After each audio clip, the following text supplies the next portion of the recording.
Enjoying what you do is all very well, but what happens if maybe you just think that you're not that good at it?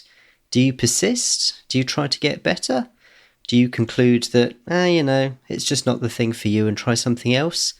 Well, that's what we talk about in this episode. I'm Jeremy Klein, and this is Change Work Life.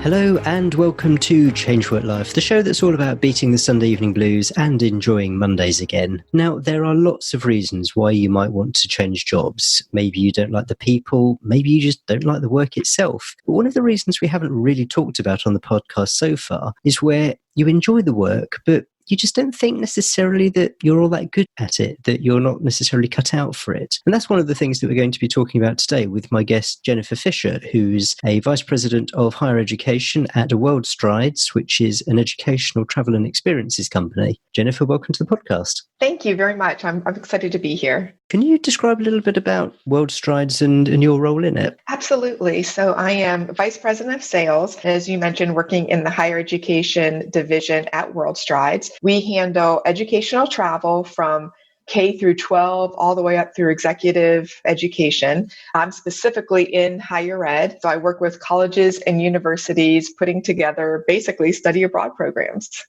Is sales something that you've always been involved with? I started out always in sales many, many years ago. That was something, for whatever reason, I just felt like this is what I want to do. So I've started that out. Basically, my whole career has been focused on sales. And how long has that been with Worldstrides? With Worldstrides, going on 7 years at Worldstrides. So what got you into sales in the first place when you first started out? Yeah, well, that's an interesting question, because many years ago, which is probably going on 30 years ago, I was finishing up college and really not knowing what I wanted to do, probably like a lot of young students nowadays, right? Just not knowing. And knowing what I did love to do is connecting with people. I love to help people and serve them and really help find solutions. And so I really got to thinking that probably the best way to do that is to get involved in sales so that I could help people achieve their goals, whether it is through their company, in B2B or whatever that looks like. But that was my way of helping people, with their jobs and helping them be successful. And so what was your first sales position, your sort of first proper job? My very first proper job out of college was I was selling windows, which, yes, that does not sound very exciting, but I did sell windows. Definitely learned a lot, and definitely learned that I struggled a lot. This wasn't quite my thing. And so partly I wasn't sure, is it the windows that's not exciting me? Am I struggling with the sales side? But yeah, so that was my first job right out of college. And from there, I went into, I left the window business, probably because I was probably close to being let go at one point because I was not that good. And then I went into radio advertising, and I was selling radio advertising. But that was rough too. So what were you doing before you joined Worldstrides? So that was where my success really had taken off. So for over 20 years, I did work with a publication called the Chronicle of Higher Education. And in that publication, I also sold advertising, working within the higher education field and selling advertising. And that was really the company and the job that I cut my teeth in and grew my career there for over 20 years, and just really learned a lot and really was able to serve the higher education field. What caused you to go from there to your current position? That's actually a very funny story, because one of the things is that I absolutely loved working at the Chronicle and really had no intention of leaving. And my current boss here at Worldstrides, my general manager, he had reached out to me after he found me on LinkedIn, and Worldstrides in the higher ed division was looking to build a team to go after the undergraduate study abroad market. And he needed someone to build and lead this team. And he had called me on a Monday night, and out of the blue, and we talked, and I said, thank you, but no thank you. I'm really happy and I'm good where I'm at, but wish you the best of luck.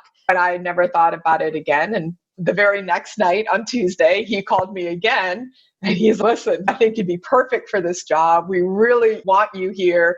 I want to talk to you. Please, can we just meet and have a conversation? And again, I let him know I was flattered, but really happy really happy at the Chronicle and wasn't looking to make any changes. So he called me again Wednesday night and we went through the same process. And so I finally said, you know what? Okay, let's have a conversation. So we ended up meeting on Friday. The 2 days later, we met on Friday, and he introduced me to everybody in the company, right up to the CEO. I was there most of the day having meetings, and he came back in, and on the spot, he offered me the job. And I thought, oh my gosh, I am clearly the steady Eddie, because I was at the Chronicle for over 20 years. Like, I'm just a very steady person doing my thing. And I accepted right there on the spot. I said, oh my gosh, but I said yes. And so it was that something inside of me that just knew this was the right path for me.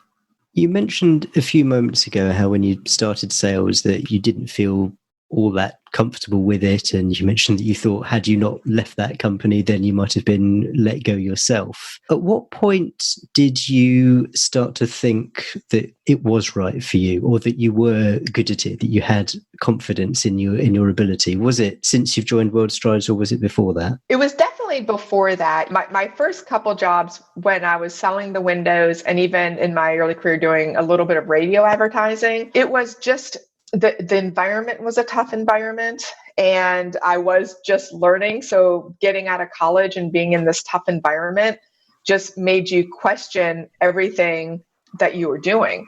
A little bit of imposter syndrome, so to speak, right? Like, you're just like, what am I doing? I want to be doing this, and I'm doing it, and I'm horrible at it. I'm not doing well. And so really taking the time to gain confidence, knowing that, there's always going to be struggles and challenges, but you've got to find a way to make it work. And this was something that I felt very passionate about. I love sales, and I couldn't figure out, like, what am I doing wrong? So I really became a student all over again myself, just trying to keep learning and keep understanding. And when I would have a bad day with some bad calls or conversations that didn't go well, I really became self-aware and analyzed what I did and how I could change in the future. And so I kept using those steps to really advance my career and how I can get better.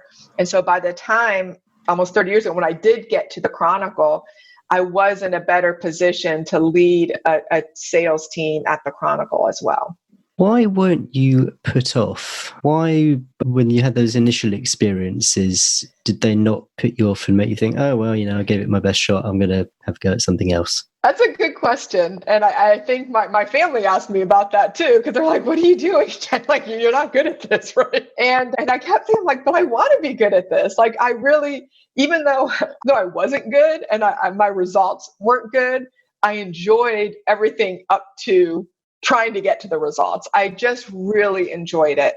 And I kept thinking that you can overcome things. I just need to focus more. I need to learn more. I need to do things. But it was something that was inside of me that said, I love this and I really enjoy this, and I can't imagine doing something outside of it. If I really love it and I have that passion for it, then you know what? I'm going to find a way to make it work, and I'm going to do it. And that's exactly what I did. And against, like you were saying, I wasn't successful. And even I had family and friends, because again, sales and my very first two jobs in sales were commission only. So in retrospect, it wasn't hard for the company to invest in me because they weren't investing anything in me. I didn't have a salary, and I only got a commission if I sold something.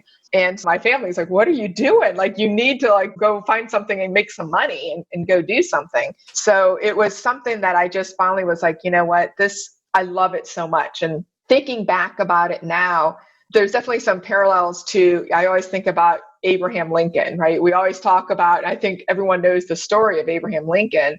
He went through a career of defeats and setbacks. He tried to start his own business and he failed it. He had a job and he lost his job. He had a nervous breakdown. And then he got himself together, and then he was trying to be nominated for the Speaker of the House, and he was defeated. He tried to run for Congress and he was defeated. He was defeated for the US Senate. He was defeated for a vice president. until he was finally elected, right? So it's still that inner sense of him that he could have turned around and went somewhere, but he knew this was what he wanted to do. And I kind of felt the same way in my role as well.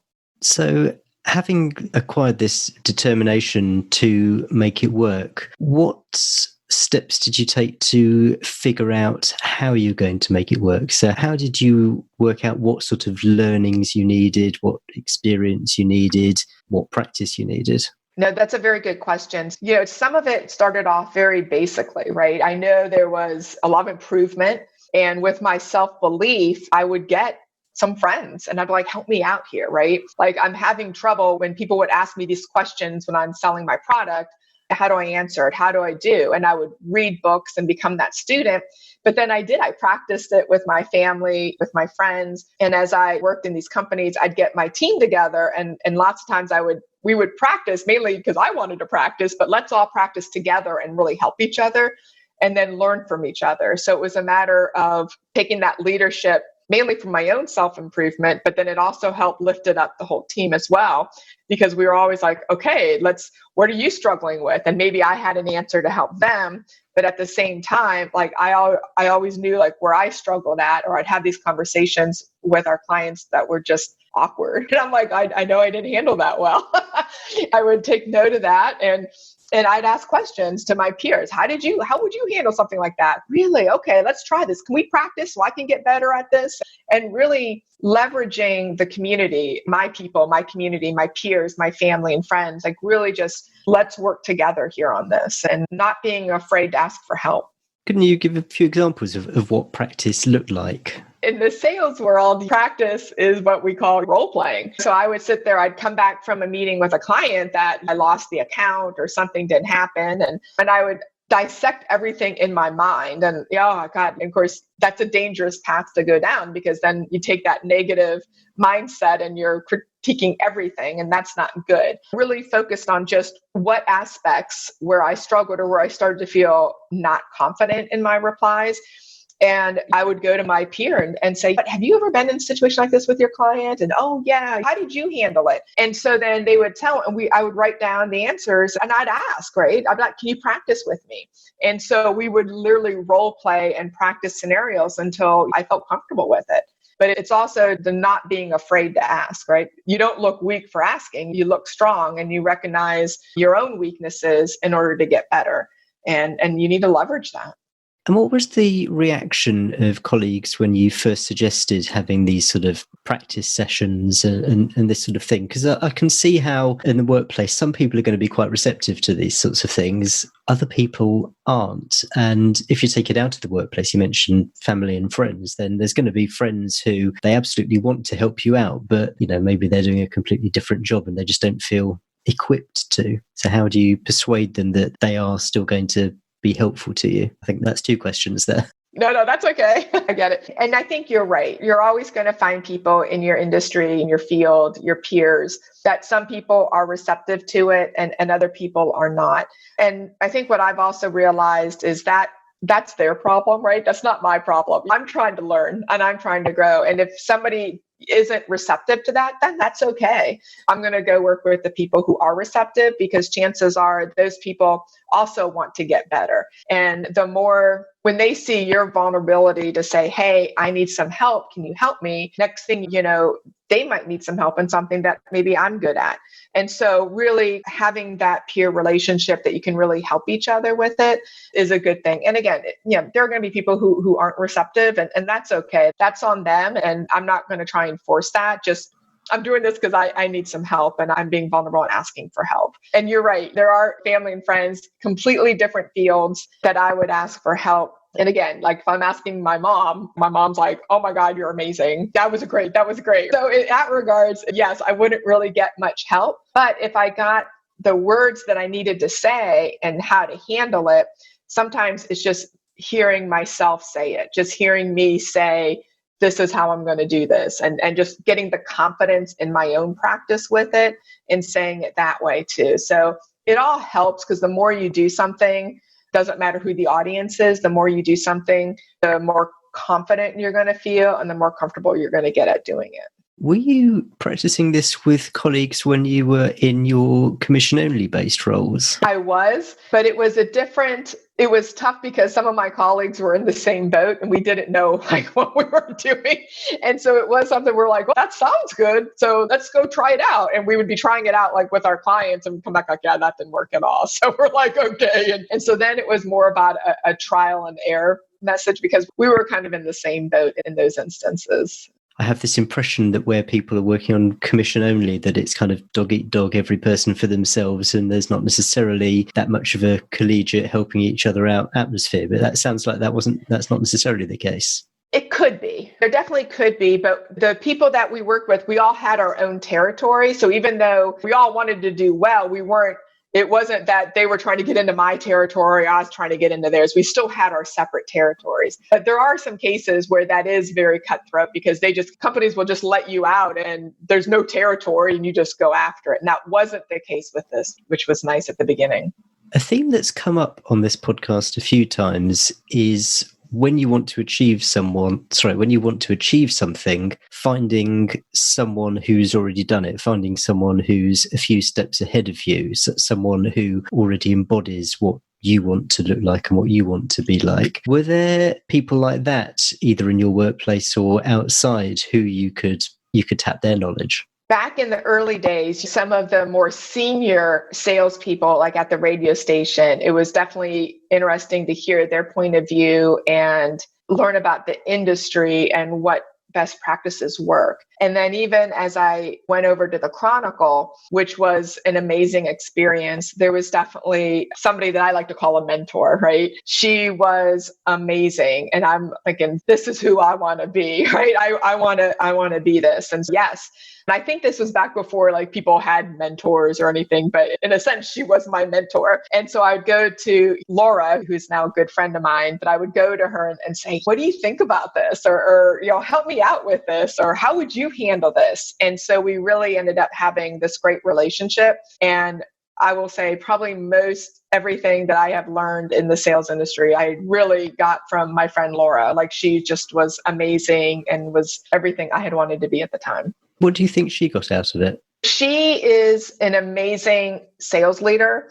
And so for her as a leader, it was just very rewarding, I feel, for her to see success out of me too. Like for her to help in my success, I think just meant a lot to her. Like she genuinely wants people to succeed and she genuinely cared and was just so authentic about that caring that she was like, and again, I'm sure there were other people, not just me, but that's who she was. And that's why she made such a great sales leader. That's interesting because I think sometimes people are a bit reluctant to ask for help from people when there's a perception that you don't necessarily have anything to offer them in return. But perhaps that's just a limiting belief that you need to get over, really, and just go and ask them. Yes. And I think that brings up a really good point because there definitely are a lot of people like that, right? There are definitely a lot of people who sometimes feel that by asking for help will make them look weak or will make them look like they don't know what they're doing. And so in some of those cases, like those people were just like, I want to figure it out on my own. And they want to like show their boss or show their colleagues that I can do this without anyone's help. But in reality, like that's not reality, right? Like we all need help. We all need help to get better. And even my best salespeople now, they can use help to get to the next level. Like they could always work to get to the next level. And I think kind of having that tunnel vision that you don't need any help, that's what's going to stop you advancing in your career. And what's funny though, is even before recognizing the need that, hey, it is a positive thing to go and ask people for help. Really at the time for me, it was really selfish. I needed help. And I'm like, this is all about me. Like I need help. And this was very selfish of me, but I also wanted to succeed. And so in one aspect, I didn't necessarily care if someone had a perception of me that I wasn't good or I was weak because I asked for help. Baloney, like I want help and I want to get better. And so I do wish a lot more people would have that growth mindset now, because I do think that there are a lot of people that feel that they will appear weak or not successful if they're asking for help. And that's just not the case. And I do think it is rare when you do have somebody that comes to you and says, hey, can you help me out with this? I want to do better on this phone call with my client, or I want to do better closing business, or whatever that looks like. Being open to new ideas. There's different ways of doing things, and everybody can improve in some area of what they're doing. And I wonder if the reticence gets harder sort of the more senior you become. So as you advance in your career, then you perceive yourself, you say to yourself, oh, I should know that I'm at this level, vice president, director, whatever it is, I should know the answer. And so I'm not going to ask for help. When in reality, of course, it does make sense to ask for help. I mean, you've got some of the great leaders of businesses. They all have their own coaches and they all have their own teams and they all get help from other people. That's right. And that is true. As I became a vice president of sales, yes, there's a different level of responsibility and perceptions when you're at that executive level. And one of the things that I've noticed is, again, building connections with your peers. And at the vice president level, my peers are other vice presidents of sales. So you still want to build those connections with those people. And what's interesting that you talk about with the coaching is I was in that position about a year and a half ago that I really recognize that story. What got you here won't get you there. And so I'm here, but I want to get here. And you got your blind spots. And so I'm not sure what the next steps are. And I did on my own go out and hire an executive coach for myself that I've been working with for the past year and a half. And having the unbiased, she's there to help you get better. And so she'll tell it like it is, but it's all about helping you get to that next level and helping you get better in your role as well, too. And I still have my network of vice presidents, but it's just really good to have that executive coach there who can really focus in on some of your blind spots. Having spent a lot of your time doing these exercises with colleagues, so, having your chats, how can we improve? How did you solve this problem? All that sort of thing, but all with people who you were already working with. What prompted you to come to the realization or take the decision that, no, you really needed someone completely externally and a separate coach? It was a decision I wrestled with, thinking about the investment I want to make in myself and thinking through that even though I was working internally with other vice presidents and getting their views on what's your team doing or how are you succeeding here, we're still all within that same company.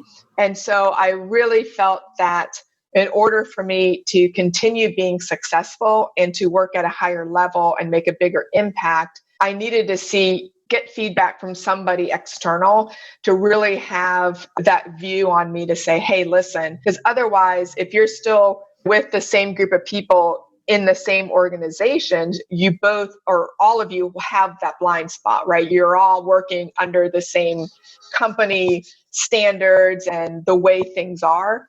And part of growing as a leader and an executive leader is understanding what's possible, right? And sometimes you don't think about what's possible when you're talking to the people that are all working under the same constraints. So what's possible? How can we innovate?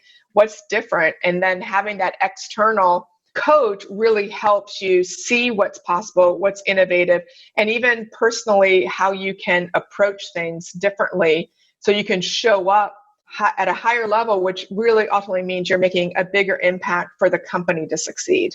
Was it your own realization that you needed an external coach to help you, or was it the experience of others? How did you come to decide, yeah, actually, I do need a coach? It was mine. Again, and partly it comes from that inner passion that I had from 30 years ago, right? I want to be successful and I'll do what I need to do to help be successful. And recognizing what got you here won't get you there. So I'm now this vice president and it's great. It's a great role, but how can I make a bigger impact? How can I make a bigger impact for my team and for the company? And that was something that was really important to me. And I felt that I was at a point in my life, in my career, where I was like, you know what, I'm ready to take that next step. And I don't know how to take that next step. And so that's when I started interviewing for an executive coach that kind of matched with my passion, my professional level of where I wanted to go and how I can make that bigger impact. And that's when I started interviewing. And it definitely is a very serious undertaking because it's an investment and you have to look at it. This was an investment in myself. The company isn't covering this. I'm paying out of pocket. And this was an investment in myself that I said, this is worth it to me. This is what I need if I'm going to succeed and make a bigger impact within my company. I had a guest on a few weeks ago, and it was all about why everyone needs a coach, I mean, to be perfectly frank. But I'm really interested to know, in your case, what your selection process looked like. How did you draw up your list of candidates? Where did you find them? How did you find them? And how did you whittle them down until you selected the person that you wanted to work with? So again, that's another interesting story. As much as I am always that steady Eddie, there have been a few choices I've made. One, obviously taking the position as vice president at Worldstrides, and then the other one with my executive coach, Stacey Mayer, that were in the end, very easy decisions for me, even though I'll just say that if anyone recognizes the name Stacey May, yes, she has been on this podcast, and that was how she introduced Jennifer. Yes. Stacey's amazing. And one of those things when I did say, because I had no idea of where to look for an external coach, I thought about going to my HR office because I know they would have some people. And I just felt that I really wanted somebody who had no affiliation with the company, who didn't have a friend of a friend. And I needed my own coaching that wasn't necessarily part of where everyone would talk or anything would happen at Worldstrides. So I did Google and got on the website, and I was looking at coaches, and I was also looking at whether it was a female coach or little things like that I just felt what was important to me at the time. And I did, for my own personal reasons, wanted to go with a female executive coach who really focuses on everybody, but she also has a good focus on women in leadership, which I thought was very important. And I had a few other coaches lined up that I wanted to interview. And the first interview I did was with Stacey Mayer. And it's just like when my general manager had called me for the role at Worldstrides, I felt the same way with Stacey. And we had that first conversation, and I just knew like she was the one that was right for me. And I think that's important that you have that click, or that. Now with that said, she still challenges me and still gives me some honest feedback. But during that interview call, like it clicked, and I knew Stacey was the coach for me. And I canceled. I didn't even do the other interviews with anybody else. And I signed up with Stacey.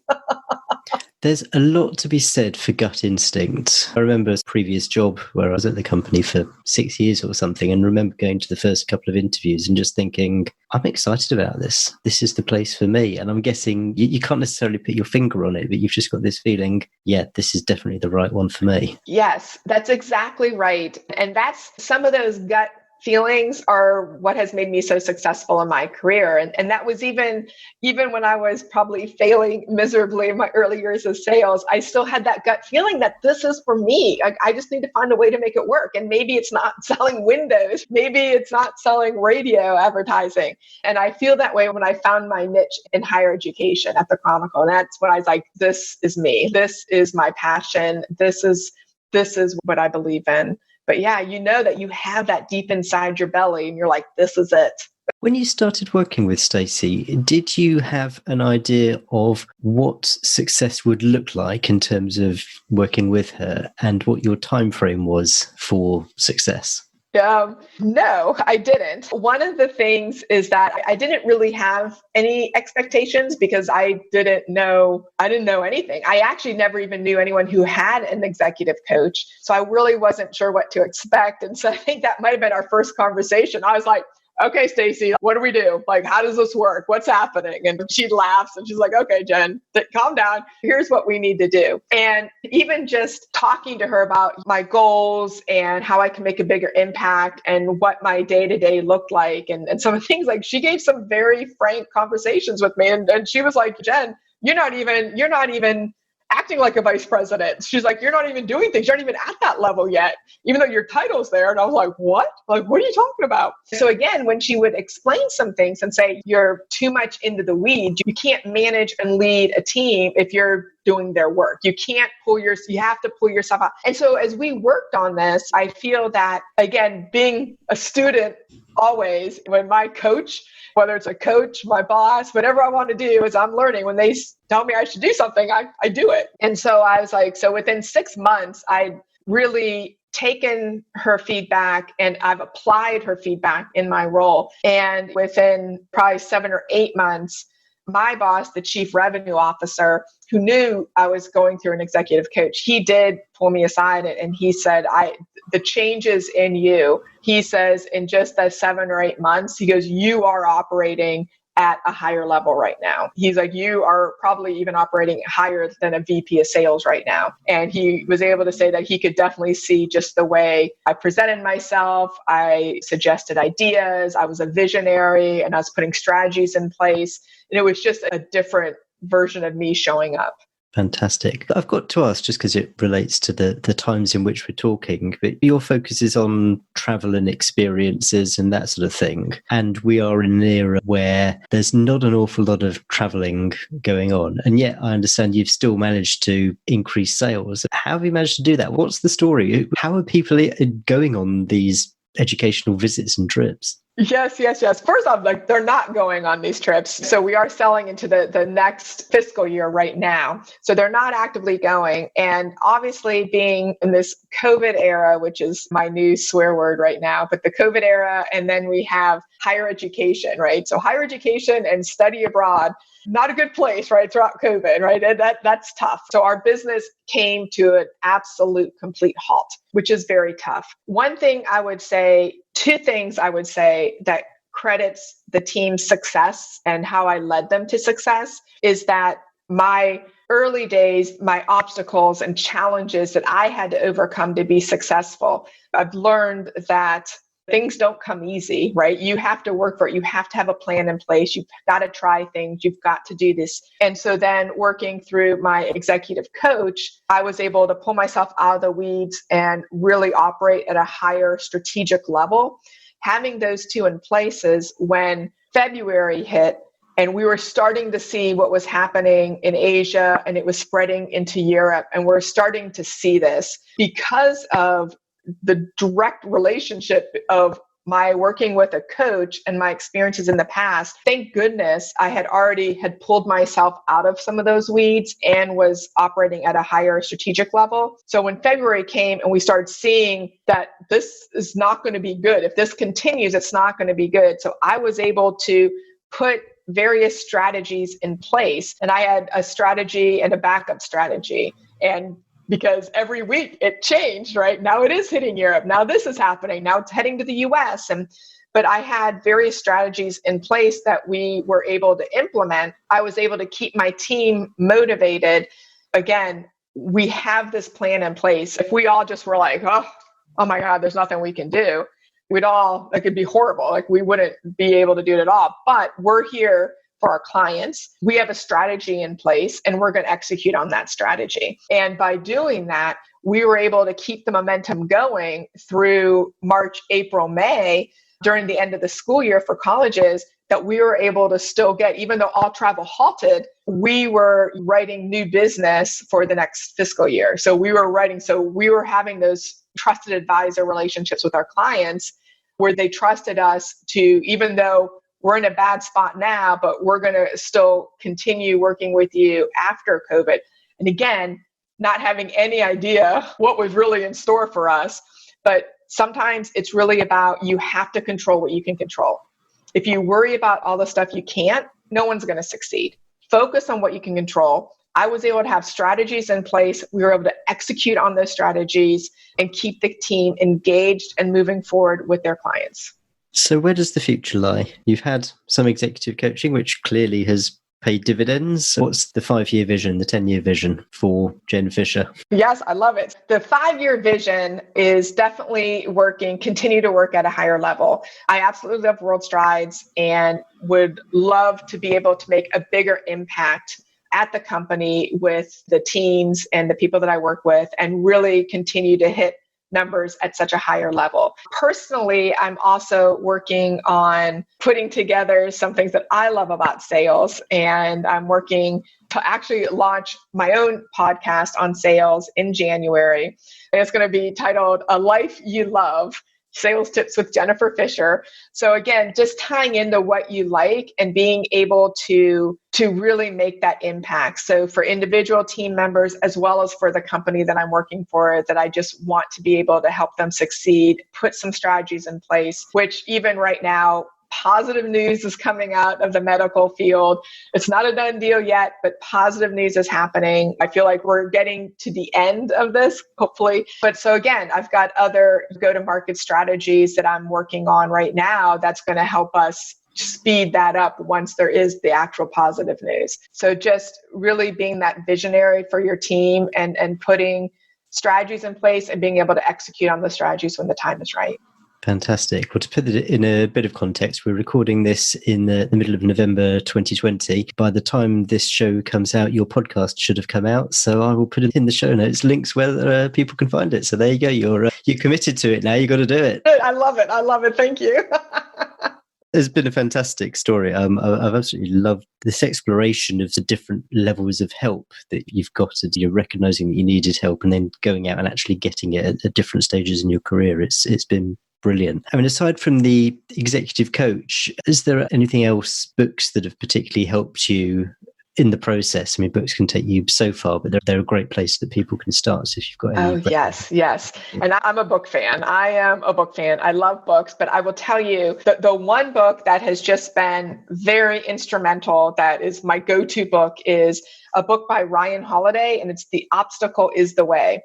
The timeless art of turning trials into triumph. It's a very inspiring book, but it also breaks things down, right? When you feel, yes, this is a pandemic that no one has ever experienced before, but we have experienced a lot of obstacles. People that Ryan mentions in this book have experienced obstacles and trials that are just crazy. And so just thinking about and learning about these people and what they've done to get through, and very inspirational that this is something that can be applied to anybody in any industry, right? This is, what this is. And I love it. And in fact, if we have time, can I share a quote from this book? Yeah, absolutely. Please do. Oh my gosh.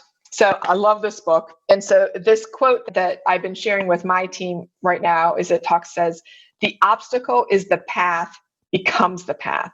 Never forget, within every obstacle is an opportunity to improve our condition." And that to me sums up everything, right? There's always going to be an opportunity. May not be what we thought it was, but there's going to be an opportunity there. And it's just powerful. If people want to get in touch with you, are you going to have a way that they can do that once you've released your podcast? Yes. I have. I'm on LinkedIn and Twitter, and my Twitter handle is @JenLovingSales, and they can reach me at jenlovingsales@gmail.com. I will link to all of that in the show notes. Jen, thoroughly enjoyed talking to you. Thank you so much for joining me on the podcast. Thank you very much for having me. It was a wonderful experience. Thank you. By far and away the biggest takeaway for me from this interview was how Jennifer had identified that she needed to ask for help. And she did that. She asked for help from lots of different people.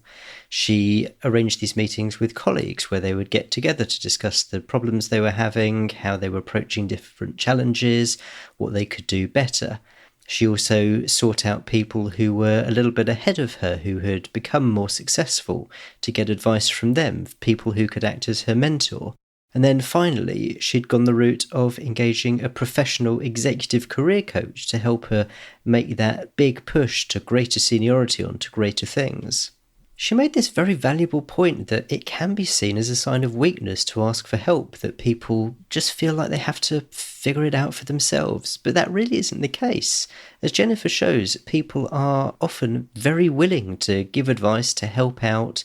It's sometimes in their interests to do so.